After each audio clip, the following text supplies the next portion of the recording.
अब इसके मैं आपको बताता हूँ सिविल स्कोर कैसे कैलकुलेट होता है। अब देखो ये आपका दिया है, how CIBIL score is calculated, मतलब आपका जो सिविल स्कोर है वो किस बेसिस पे कैलकुलेट होता है, तो मैं आपको बताता हूँ। सबसे पहले आपका दिया है payment history, paying bill on time, मतलब अगर आपने कोई भी लोन ली है वो आप 100% पेमेंट कर रहे हो या नहीं कर रहे हो, मतलब आपने जो 100% जो पेमेंट कर रहे हो या नहीं कर रहे हो उसका भी आपको सिर्फ 30% 35% ही उसमें इंक्लूड होता है आपके सिविल स्कोर में। सेकंड आपका दिया है credit uses 30%, how much credit you use, मतलब जो आपके पास क्रेडिट कार्ड होता है ना, एक्सिस बैंक का ले लिया, आईसीआईसी बैंक का ले लिया, एचडीएफसी बैंक का ले लिया, ऐसे ही आपके साथ आपके पास काफ़ी सारे क्रेडिट कार्ड होते हैं।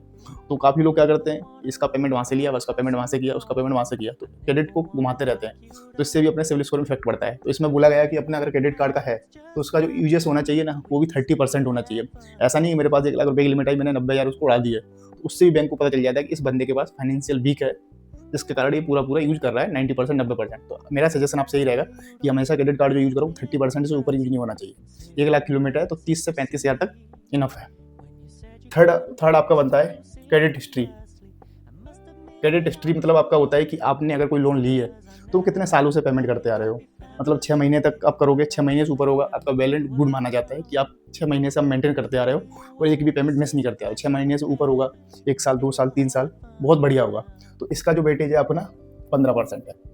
अब आता है आपका क्रेडिट मिक्स, इसमें लोन प्लस क्रेडिट कार्ड। अब आपने लोन लेके, मान फॉर एग्जांपल पर्सनल लोन लेके रखी है, ठीक है, उसकी ईएमआई पेमेंट कर रहे हो, एक आपने क्रेडिट कार्ड लेके रखा है, क्रेडिट कार्ड यूज कर रहे हो। अब आपने जो पर्सनल लोन लेके रखी है वो तो कर ही रहे हो, बट जो अपने क्रेडिट कार्ड लेके रखा है उसको भी आप 90% तक यूज कर रहे हो, तो भी अपने फर्क आता है। बट अगर आप नॉर्मल यूज कर रहे हो तो इसका जो वेटेज रहेगा 10% रहेगा। इसी के साथ आता है 5वें में न्यू क्रेडिट, मतलब आपने कोई नई एप्लीकेशन आई है, जैसे आप देखते हो मोबाइल एप्लीकेशन पे इस पे लोन मिल रही है, उस पे लोन मिल रही है, 50,000 तक लोन मिल रही है, 1 लाख रुपए तक लोन मिल रही है, उस पर भी आप यूजेस कर लेते हो और वहाँ से भी लोन ले लेते हो, तो उसका भी जो वेटेज रहता है वो कितना रहता है 10%। तो 35%, 30%, 65%, 65%, 15-80% और 20% 100%, ये आपका 100% सिविल स्कोर बन गया।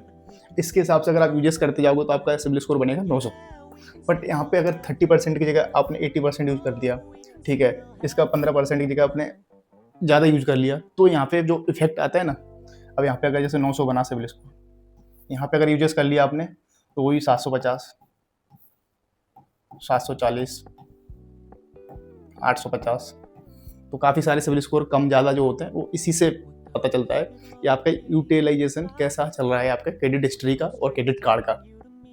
आई होप आपको वीडियो पसंद है, वीडियो पसंद है तो वीडियो को लाइक शेयर सब्सक्राइब जरूर करें। जय हिंद, जय भारत।